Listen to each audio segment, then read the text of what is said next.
올 때마다 느끼는 것은 예배가 참 감격스럽다, 그런 느낌을 받습니다. 예배가 감격스럽다고 하는 것은 교회가 살아있다고 하는, 건강하다는 증거입니다. 언제든지 느끼는 것은 제가 오면은 안내로부터 또 대표 기도와 찬양과 사회와 모든 부분이 참 너무 규모가 있고 참 다르다. 찬양대 뭐 한 100여 명씩 200여 명씩 큰 규모도 있는데 우리 다민족 교회 작지도 않고 아주 크지도 않고 한 20몇 명 되는데 참 은혜가 돼요. 너무 감사합니다.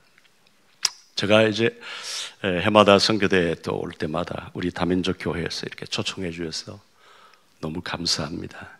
담임 목사님은 우리 안류에 오래전부터 후원 이사이시고 또 우리 여러분의 교회가 참 물심양면으로 우리 안류를 위해서 지원해 주셔서 제가 학교의 학장으로서 참 중심으로 여러분들에게 감사의 인사를 드립니다. 이 담임 목사님과 교회가 이 선교의 중심을 가지고 있고 또 얼마나 헌신하신다는 것을 제가 이제 올 때마다 느끼면서 이 교회는 성장할 수밖에 없다. 왜? 하나님이 그것을 원하시는데 하나님이 원하시는 교회, 그 교회는 하나님 반드시 성장하시더라고요. 성장시켜 주시더라고요. 그것을 제가 목회 일생 동안 봐왔습니다. 우리 유 목사님이 그 모델이시고 우리 정은주 목사님이 그 모델이시고 또 여러분의 교회가 그 모델이라고 저는 생각을 합니다. 앞으로 이 교회가 어떻게 하나님이 세우실지에 대한 기대감이 사실은 저에게 많이 있는 거예요. 여러분들이 아마 그 증인들이 되실 줄로 믿습니다. 제가 내년이면 벌써 한국 나이로 80이에요. 제가 80을 돌아보면서 가장 후회스러웠던 것, 부끄럽지만은 제가 고백을 한다면은 미국에서 우리 아이들이 셋째가 낳는데 제가 자라온 배경이 그런 소리를 들어보지를 못했기 때문에 사랑을 표현해 주지 못했어요. 아버지로서. 또 46년 동안 저의 목회와 선교 사역을 위해서 말없이 뒤에서 눈물로 참 조력을 해준 저의 아내에게 사랑을 별로 표현하지 못했어요. 그것이 제가 가장 부끄럽고 후회스럽고요. 제 생애에서 가장 잘한 선택이 있다면 저의 유일한 꿈을 포기한 것입니다. 유일한 꿈이라고 하는 것은 제가 고등학교 졸업할 때까지 저희 아버님이 시골 교회의 목사로서 심지어 초기에 전사로 아버님이 이제 일제시대 때 교사로 계시다가 해방되어서 은혜를 받고 신학교를 가셨어요. 시골에 목회자 없는 시골 교회, 이산 넘어 한 교회, 저산 넘어 한 교회, 목회자가 없는 세 교회를 아버님이 담당하고 계셨는데 저는 고등학교 때까지 제 기억에 남는 것은 어머니의 눈물입니다. 아버지가 이제 교회에서 한 달에 한 번씩 뭔가 조금이라도 사례를 받아 오실 거 아니에요. 그러면 저희 어머님은 계획을 하겠죠. 사남매, 저 큰아들 앞무릎 바지가 탁 빵꾸가 나가지고 이제는 때우다 더 때울 수 없는 바지를 사줘야지. 저 흰 고무신 저는 초등학교 졸업할 때까지 신어본 기억이 없어요. 검정 고무신이 더 싸기 때문에 흰 고무신을 사지를 못했어요. 그러면은 어머님은 이번에 저 빵꾸 나고 와서 몇 번씩 떼어준 고무신을, 큰아들 고무신을 사줘야 되겠다. 어머님이 계획이 있잖아요. 근데 아버지는 그 조금 받아온 사례를 집에 가지고 오지를 않아요. 입에 풀칠할 수 없는 그 가난한 동네 사람들에게 보리쌀, 좁쌀 사주시고 빈손으로 집에 들어오시는 거예요. 제 고등학교 때까지 저의 깊은 상처와 아픔은 어머니의 눈물이었습니다. 한 번 어머님이 아버지한테 대들거나 어떻게 이럴 수 있느냐고, 당신이 진짜 아버지냐고 이렇게 싸우는 걸 못 봤어요. 그냥 숨어서 눈물 흘리는 것만 저는 보았어요. 저의 유일한 꿈은 절대로 목사는 안 된다. 나는 시골에서 양을 키워서 목장 주인이 돼서 내 세 동생들을 학비와 모든 것을 책임지고 내 가족을 내가 책임지겠다. 고등학교 졸업할 때까지 저는 굳게 결심을 하고 목장을 할 계획을 세우고, 고등학교 졸업하고 아버지 신학교 가라고 하는데 저는 절대로 안 간다고 그랬습니다. 그런데 하나님께서 저에게 이런저런 사건을 통해서 제 꿈을 포기하게 하시고, 그리고 신학교를 가게 하셨고, 그리고 목사가 되게 하셨습니다. 오늘 본문 말씀 계시록 22장 12절 말씀에 보라 내가 속히 오리니, 예수님이 속히 오신다고 했습니다. 내가 줄 상이 내게 있어 각 사람에게 그 행한 대로 갚아주리라. 이 말씀 성도들이 읽으면서도 실감이 안 납니다. 뭘 속히와 2000년 전에 하신 말씀인데, 속히 왔다면 벌써 오셔야지. 관심 별로 없어요. 그런데 예수님은 속히 오신다고 했습니다. 그것은 여러 가지 의미가 담겼습니다. 내가 언젠가는 개인적으로나 지구의 종말이나 하나님 앞에 결산할 날이 생각지 못한 때에 온다고 성경은 여러 곳에서 말씀하고 있습니다. 그래서 저는 오늘 내 인생 결산서라는 제목으로 오늘 하나님의 말씀을 함께 생각하기를 원합니다. 해마다 우리 원단 메시지에 저는 많은 은혜와 도전을 받았는데, 특별히 올해 원단 메시지는 그 어느 때보다 저에게 굉장히 가슴에 와서 닿았습니다. 그 이유, 이번 원단 메시지 여러분들 다 기억하시잖아요. 네. 영원한 기업, 영원한 작품, 영원한 유산, 이게 저에게 굉장히 와서 닿았어요. 제가 신학교 절대로 목사 안 된다고 했다가 하나님께서, 야, 내가 오늘 부르면 네가 내 앞에 설 텐데 네가 목장 주인으로 인생 결산하는 것이 상급이 많겠느냐?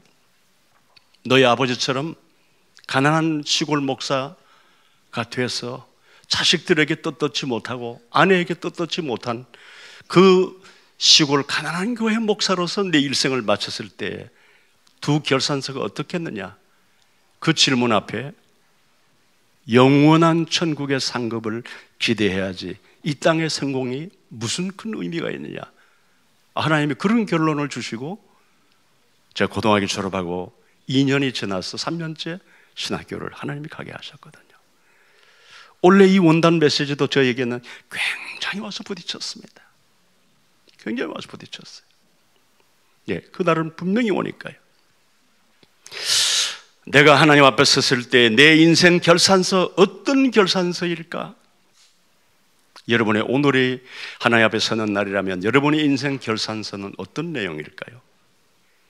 그 결산서는 연말 회계 장부와 같은 단순한 결산서가 절대로 아닙니다.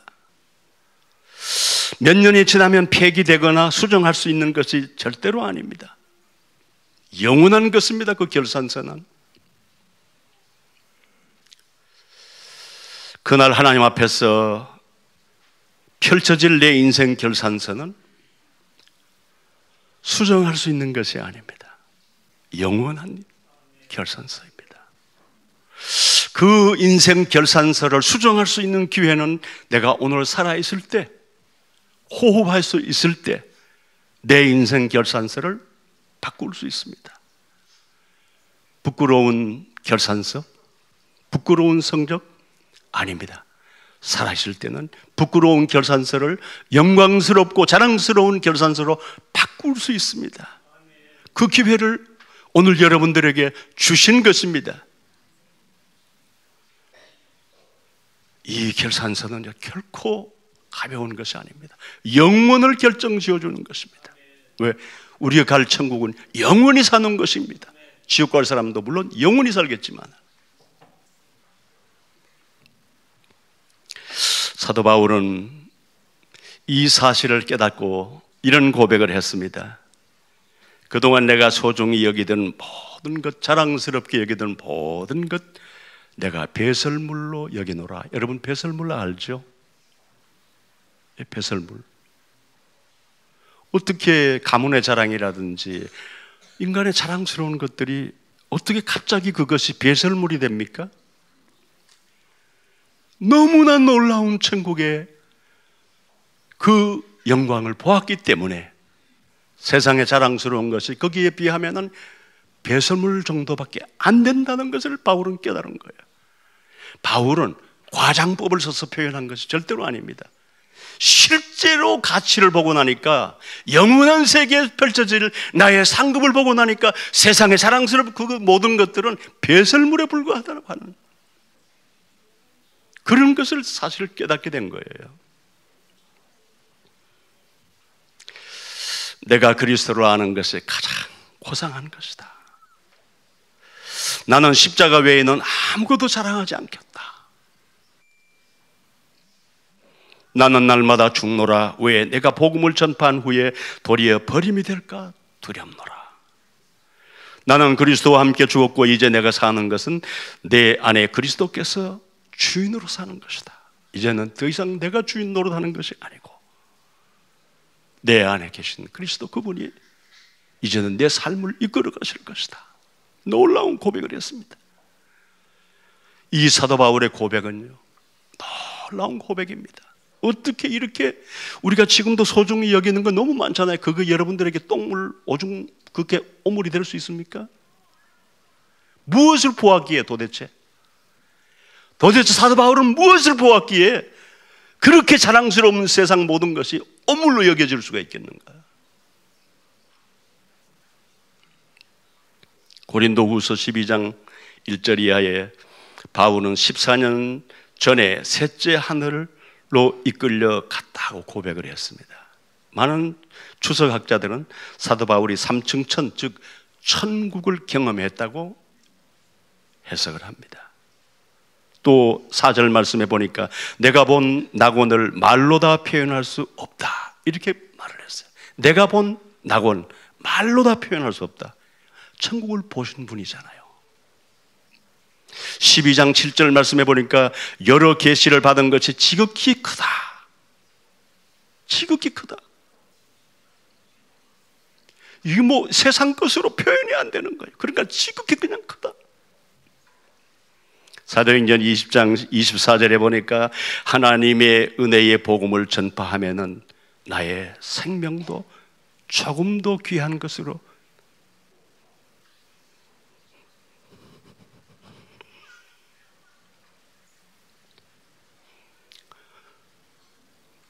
여러분의 생명보다 더 귀한 것이 어디 있습니까?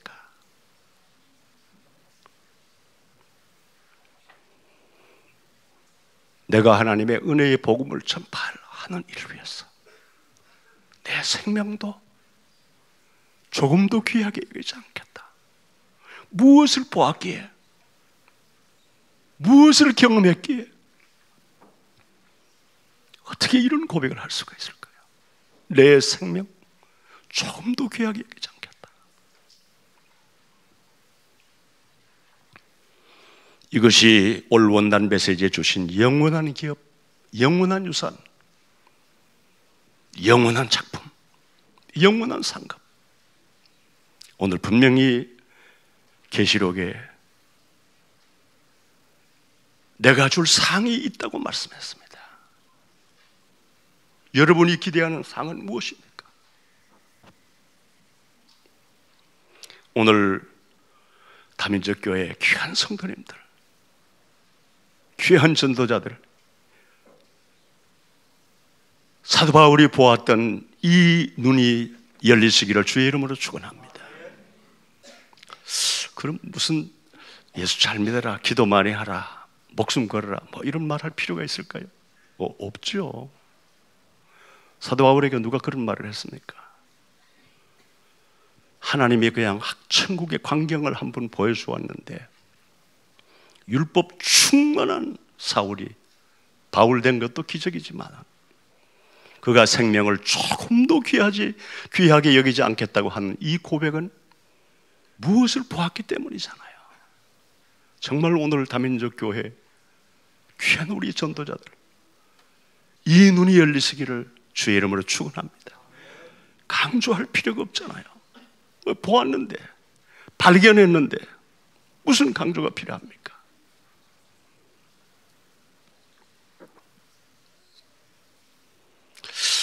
오늘 우리가 이 눈이 열린다면 우리의 가치관이 변할 것입니다. 오늘 장로님께서 우선순위, 영순위 말씀하셨는데 우선순위가 바뀔 수밖에 없죠. 사도 바울도 바뀌었잖아요. 아직까지 내가 날마다 눈 뜨면 생각하는 것이 무엇이며 날마다 계획하는 것이 무엇입니까? 그것이 여러분의 가치관이잖아요. 우선순위잖아요. 천국에 대한 소망은 믿는 자들이 다 가지고 있지만은, 그러나 그 기대감에 따라서 얼마나 천국을 위해서, 다음 세계를 위해서 헌신하느냐 하는 것은 사람마다 다 다르죠. 목숨을 조금도 귀하게 여기지 않겠다, 복음을 위해서라면 가치관에 변화가 올 수밖에 없습니다. 너희는 먼저 그의 나라와 그의 의를 구하라. 그리하면 이 모든 것을 너희에게 더하시리라. 그 말씀대로 지금 되고 있잖아요.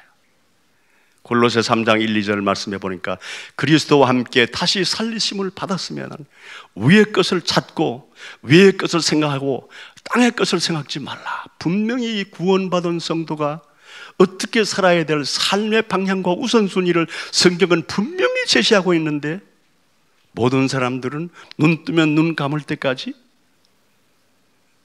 위의 것을 찾습니까? 위의 것을 생각합니까?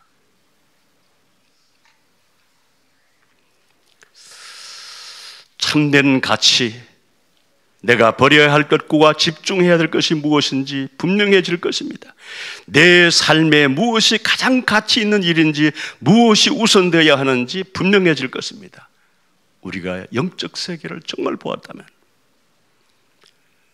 참된 가치, 영원한 가치를 발견하면 세상에 연연하지 않을 것입니다. 세상에 연연할 수가 없죠. 참된 가치를 못 봤으니까 세상에 연연하죠. 사람들의 말이나 평가에 흔들릴 이유도 없습니다. 우리가 하나님의 일에 올인하려고 결단하고 난 다음에 제일 먼저 우리가 걸려드는 것은 사람들이 나에 대한 평가. 나는 이렇게 말없이 충성 봉사하기로 결단하고 살아가는데 뒤에서 이런 소문이 들리다니, 그건 누구의 작전입니까? 마귀의 작전이잖아요. 그래야 힘 빼고, 그래야 하나님 중심으로 살게 하는 마음이 무너지니까요. 사람들의 말, 누가 나를 인정해 주느냐 안 인정해 주느냐, 거기에 연연하면 우리는 마귀의 작전에 걸려들기 쉬워요. 오직 주님만 바라보겠습니다. 안 좋은 소리 들릴 때, 일하고도 인정받지 못할 때, 그때 우리에게 중요한 시점입니다. 주님만 바라보자. 내 인생 총결산한 나를 평가할 사람, 평가하실 분은 여호와 하나님 그분이시지, 사람들의 말이 아니야. 내가 왜 사람들의 말에 흔들려? 내가 왜 사람들의 평가에 흔들려? 주님만 바라보라고 하는 사인이구나. 빨리빨리 알아차려야 돼요. 그러니까 영적 전쟁 아니할 수가 없죠. 마귀는 끊임없이 우리를 공격하는데 어쩌다 한 번씩 영적 전쟁이 떠오른다. 그러면 어떤 결과일까요? 많은 경우에 쏟고 산다는 것을 우리는 인정하셔야 됩니다. 오늘 장로님께서 기도하실 때도 영적 전쟁에 대해서 말씀하셨는데, 영적 전쟁 안 할 수가 없는 거예요. 왜? 우리가 주님의 일에 올인하겠다. 그 마귀는 올인할 관심도 없는 사람들을 건드릴 이유가 없잖아요. 이건 내버려 놔둬도 뭐 자기 편이니까. 그런데 우리가 정말 하나님 기뻐하는 일에 내 생을 드리겠다, 오늘 사도 바울처럼, 그럼 마귀의 공격의 대상이 되겠죠. 가만두겠습니까? 이런저런 일로 가정의 문제, 인간관계의 문제, 경제의 문제, 건강의 문제, 이런 갈등이 오게 만들어요. 야, 내가 정말 하나님 앞에 헌신하기로 했는데 복이 없네. 남들이 나를 어떻게 볼까? 이런 갈등이 올 수 있겠죠. 마귀는 끊임없이 주의 일에, 복음에 내가 헌신하겠다고 결단하고 난 다음에 마귀는 반드시 여러분들을 방문할 것입니다. 그리고 우리는 순간순간 올 것이 왔구나. 하나님 우리에게 마귀를 대적할 수 있는 권세를 주셨잖아요. 이 영적 전쟁을 안 할 수가 없는 거예요. 마귀는 되도록이면 구원받지 마라. 또 구원받았더라도 상급받게 하지 마라. 그러니까 우리가 구원받았는데 천국에 가서 상급이 있어야 되는데 하나님은 너희 행한 대로 상을 주신다고 오늘 분명히 말씀했고, 성경에 여러 곳에서 상에 대해서 말씀했습니다. 그 상은 우리가 생각하는 그런 상이 아니라니까요. 뭐 국무총리상 누구 아무나 받을 수 있는 게 아니죠. 근데 그거는 별로 의미가 없어요, 사실은. 노벨상 얼마나 영광스러운 상입니까? 그거 죽어서 지옥 간 사람에게 노벨상이 무슨 의미가 있겠습니까? 그런 상이 아니라니까요. 하나님의 오늘 말씀, 예수님이 우리에게 말씀하신 이 상은요, 영원한 것이라니까요. 여러분, 영원히 실감이 납니까? 끝이 없잖아요. 그 세계에 가서 우리가 상급을 받고 예멸류관을 받고 살기 위해서 이 땅에서 눈물을 흘리고 고통을 당하고 어려움 당하는 것, 그건 뭐 그렇게 중요합니까? 뭐 꼭 그렇게 살아야 될 이유는 없지만은, 내 인생 결산서는 과연 무엇일까? 나의 영적인 규모와 그릇은 굉장히 중요합니다. 왜? 그것이 내 인생 결산서를 바꿀 수 있으니까요. 복음이 정말 내게는 각인뿌리 체질되었느냐에 내 영적 규모와 영적 그릇이 달라질 것입니다. 예배와 기도가 생활화되었느냐, 아니면 수십 년 전부터 이 말씀을 들어왔지만 아직까지 생활화 안 되었느냐. 왜 끊임없이 훈련석으로 들어가라고 강조할까요? 교회에서 옛 체질이 바뀌지 않으면 영적인 그릇을 준비할 수 없기 때문에, 영적인 그릇이 안 되는 거예요, 훈련석으로 안 들어가면. 왜 현장을 그렇게 강조할까요? 현장. 왜 복음만이 답인가에 대한 눈이 열리려면 현장을 안 보면 안 돼요. 저는 우리 안류에 와서 강의하시는 분들, 여러 목사님들이 미국과 한국에서 오셨는데, 몇몇 목사님들, 또 특별히 우리 유채영 목사님 보면 훈련 차원에서 부교육자들과 또 때로는 렘넌트들도 함께 동행해서 오시면 참 저는 잘하신다고 생각합니다. 현장을 보여줘야 돼요. 제가 남미에 한 10년 가까이 선교사로 있다가 왔는데, 그냥 세계복음화의 꿈을 가지고 기도하는 것과 선교 현지의 현장을 보고 와서 기도하는 것은 마음이 달라지죠. 그건 사실이지 않습니까? 현장 강조하는 것은 그만큼 이유가 있습니다. 그리고 늘 집중하라는 말씀을 우리가 수십 년간 들어왔습니다. 그럼 왜 집중해야 됩니까? 놓치기 쉽기 때문에 늘 놓치는 거예요. 늘 내가 받아야 될 언약을, 내가 가져야 될 언약은 늘 주어지는데, 늘 선포되는데 놓치기 쉬운 거예요. 성경에 분명히 말씀했잖아요. 돌짝밭, 자갈밭 떨어졌는데 뿌리 내리기 전에, 싹 트기 전에 새가 와서 가져간다. 이게 사단의 작전이잖아요. 왜 집중해야 되는가? 놓치기 쉽기 때문에. 그래서 우리가 날마다 말씀에 집중하라, 복음에 집중하라, 기도에 집중하라, 말씀에 집중하라. 그럴 충분한 이유가 있는 거예요. 왜 세 가지 뜰을 강조합니까? 다민족 시스템, 다민족 살릴 시스템을 갖추어지려면요, 이방인의 뜰. 저는 한국이 지금 황금어장이라고, 다민족 선교할 수 있는 황금어장이라고 생각합니다. 전 세계에서 얼마나 많은 민족이 와 있잖아요.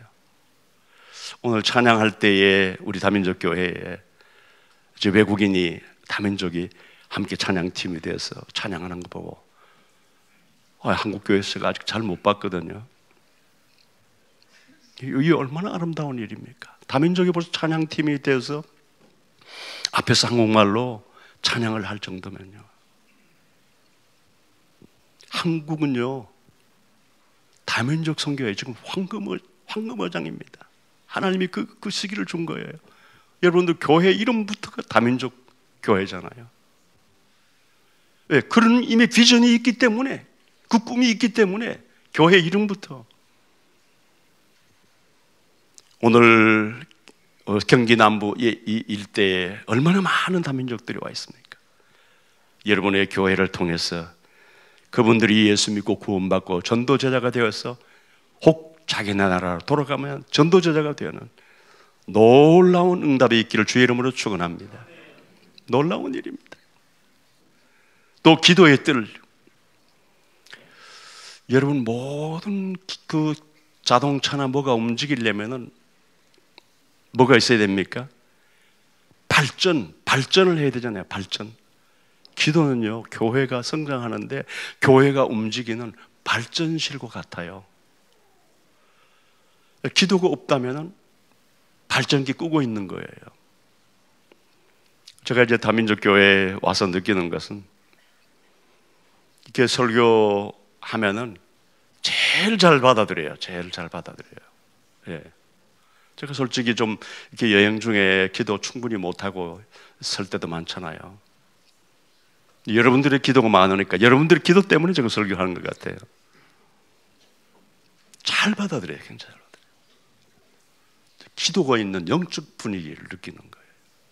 기도는 교회가 움직이는 발전시와 같습니다. 기도가 얼마나 중요합니까? 아이들의 뜰, 후대를 살리는 교회 시스템이 되면은 미래 살리는 교회가 될 줄로 믿습니다. 이런 시스템이 갖춰지면은 개인과 가정과 교회에 든든히 세우는 절대망대가 세워질 것입니다. 왜 금토일 시대를 계속 말할까요? 금토일 시대가 왜 그렇게 중요합니까? 여러분, 지금은요, 주말이 문화를 만들어 가거든요. 주중에 일을 하느라고 뭐 사회의 문화에 별로 휩쓸릴 시간이 그렇게 주말에 집중되어 있어요. 안 그렇습니까? 그런데 지금 이 시대의 문화는 미국이나 유럽이나 한국이나요, 후대를 키울 수 없을 만큼 무너져 있습니다. 무서운 흑암의 문화라니까요. 요 근간에요, LA에서 이런 일이 있었습니다. 자기 아이가 학교 갔다 오더니, 엄마, 유치원 아이예요. 오늘 학교에 갔는데 우리 선생님이 남성, 여성, 이거는 태어난 게 아니고 네가 결정하는 거야. 그렇게 배우고 아주 아이가 이제 혼란이 온 거예요. 자기는 여자아이인데, 자기는 남자아이인데 내가 여자라면 여자, 내가 남자라면 남자. 그거는 부모님들의 말 듣지 마. 네가 결정하는 거야. 이걸 듣고 아이들이 집에 와가지고 혼란이 오는 거예요. 그렇게 지금 부모님들이 LA에서 기독교인들이 지금 들고 일어나고 있습니다. 그리고 심지어는 그것 때문에 LA를 떠나는 그렇지 않은 가정들이 많습니다. 제가 작년에 5, 6월에 이제 우리 RU 여러 가지 이제 글로 이동을 하기로 했으니까 방도 얻어야 되고, 그래서 제가 이제 달라스에 갔는데 저를 태워서 이제 집을 보여주고 렌트할 집을 보여주고 이러는 그분이 이런 얘기를 해요. 우리가 LA 오렌지 카운티에 살다가 세 가정이 이사를 왔습니다. 그래서 어떻게 세 가정이 동시에 이사를 올 수 있냐고 그랬더니 우리 손주들을 도저히 LA에서는 교육을 시킬 수가 없었어. 너무 타락했어. 그래서 그 이유 때문에 우리 세 가정이 달라스로 이사를 했습니다. 달라스는 비교적 아직까지 보수적이고 아마 미국의 여러 주 중에서 가장 기독교 강성 주입니다. 그래서 그걸로 이사를 왔다는 거예요. 지금 무서운 시대예요. 그러니까 우리가 이 아이들의 뜰이라고 하는 거죠. 거저 넘겨들을 일이 아니에요.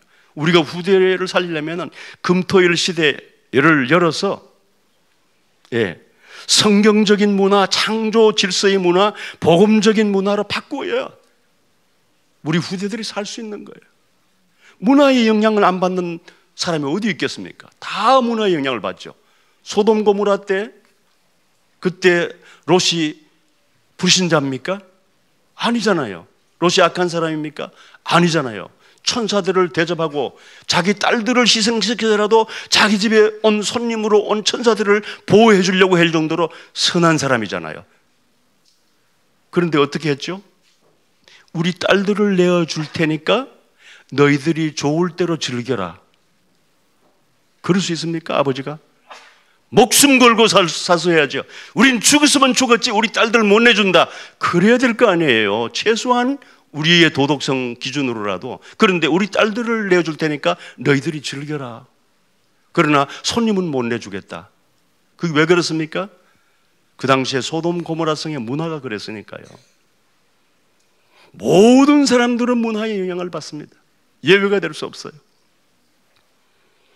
그러니까 우리가 이 시대를 살리려면, 우리가 후대를 살리려면 금토일 시대를 열었어. 성경적인 문화, 복음적인 문화, 창조 질서의 문화.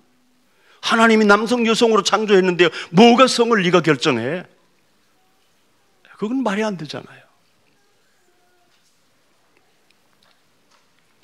제가 이제 말씀을 좀 맺겠습니다.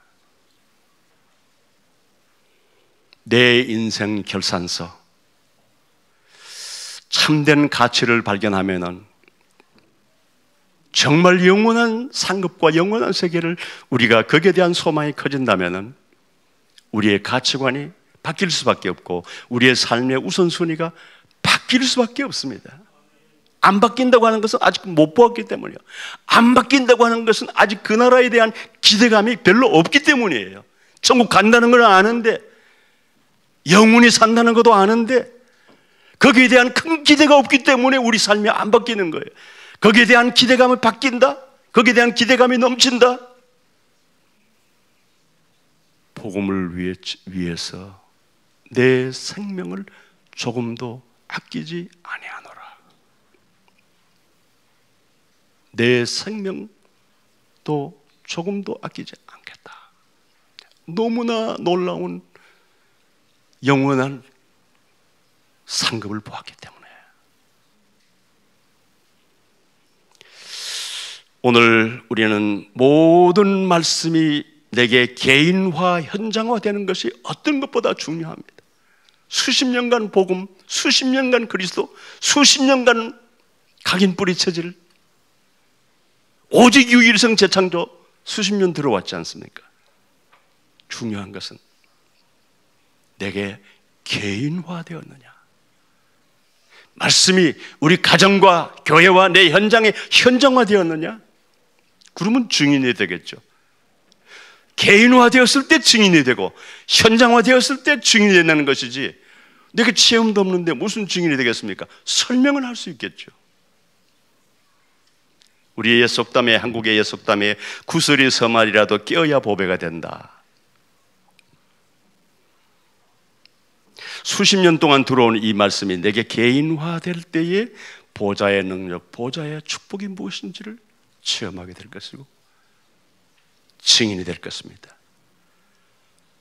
유광수 목사님이 그 증인이고 여러분의 담임 목사님이 그 증인입니다. 저는 유 목사님 메시지 들을 때마다 야, 하나님의 메시지를 막 쏟아부어 주시는구나.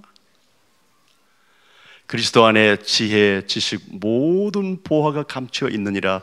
그 말씀이 저는 유광수 목사님 보면 제일 실감이 나요.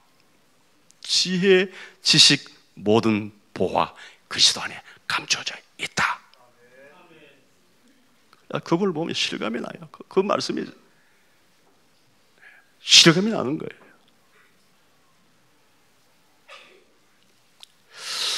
아마 여러분 교회 담임 목사님을 저는 그 모델이라고 생각을 합니다. 앞으로 아마 여러분들이 함께 그 응답을 누리게 될 줄로 믿습니다. 내게 가장 중요한 것은 나의 영적인 그릇과 영적인 시스템이 확립되는 것입니다. 이것이 되면은 오직 유일성 재창조의 응답이 올 것입니다. 이것이 되면은 7망대, 7여정, 7이정표의 응답이 올 것입니다. 내게 이 영적인 그릇, 영적인 시스템이 확립이 되면은 보좌의 능력, 보좌의 축복이 무엇인지 여러분들이 체험하고 누리게 될 것입니다. 자, 그러면은 이 영적 그릇과 영적 시스템을 우리가 확립하기 위해서 우리는 실천해야 될 것이 있습니다.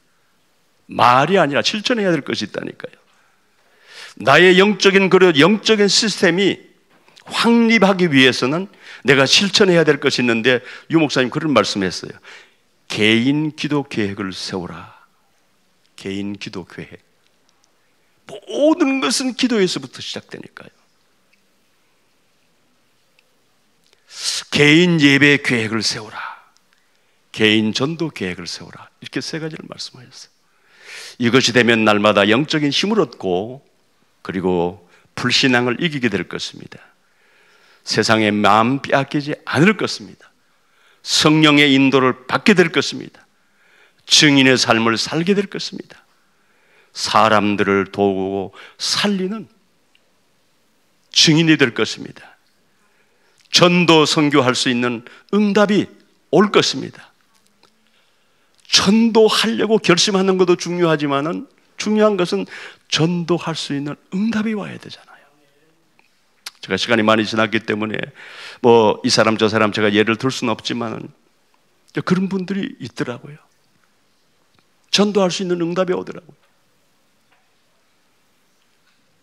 가정이 다 무너지고 산업이 파탄되고 부부가 헤어지고 죽으려고 하다가 서울 올라와서 어느 교회에 들어가서 복음을 깨닫고 새 출발을 했는데 지금은 놀라운 응답이 오더라고요. 권사님이신데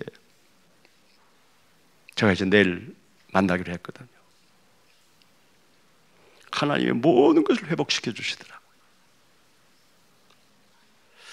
마지막 결론입니다. 모든 사람들은 예상치 못한 순간에 그날을 맞이하게 됩니다. 결산의 날. 내 인생 총결산의 날을 분명히 맞이하게 됩니다. 그러면 하나님 앞에서 펼쳐질 내 인생 결산서 무엇일까요?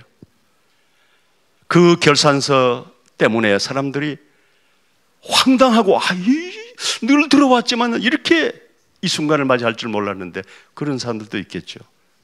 그러나 우리 다민족 교회 전도자들과 모든 성도님들은 일찌감치 이 말씀을 통해서 내가 영적 그릇이 영적 시스템이 확립되어서 날마다 내 삶 자체가 육신적인 것이 아니라 눈에 보이는 것이 아니라 눈에 안 보이는 영원한 그 나라를 위해서 내가 달려갈 길을 다 마쳤다면 그날 그 순간이 부끄러운 날이 아니요 감격스러운 순간이 될 것입니다. 감격스러운 순간. 하나님 감사합니다. 저는 별로 한 게 없는데 이렇게 상상을 초월하는 이런 의회별관, 이런 상급, 아니 이것도 1년도 2년도 10년도 아니고 영원히 이 상급을 누릴 수 있는 이런 것을 하나님이 준비하셨어요. 하나님 너무 감격스럽습니다. 그런 감격스러운 순간이 되시기를, 여러분의 인생 결산서가 부끄러운 것이 아니라 감격스러운 결산서가 되기를 주의 이름으로 축원합니다. 기도하겠습니다. 살아계신 우리 아버지 하나님, 은혜를 감사합니다. 오늘 이 귀한 교회에 하나님이 세우셔서 하나님 말씀을 증거했습니다. 내 인생 결산서, 그날이 멀지 않고 속히 오리라 말씀하셨으며 네가 행한 대로 갚으리라고 말씀해 주셨사오니, 오늘 우리 다민족 교회에 모든 중직자들과 전도자들과 모든 성도님들이 하나님 앞에 서는 그날이 부끄러운 날이 아니요 감격스러운 순간이 되게 하옵소서. 오늘 이 말씀을 듣는 모든 주의 백성들에게 영안이 열려서 그 세계를 볼 수 있게 하시고, 가치관이 바뀌게 하시고, 삶의 우선순위가 바뀌게 하시고, 그리고 하나님께서 우리에게 주신 그동안의 모든 말씀이 개인화, 현장화되어 증인으로 살게 하옵소서. 우리 주 예수 그리스도의 이름으로 기도드립니다.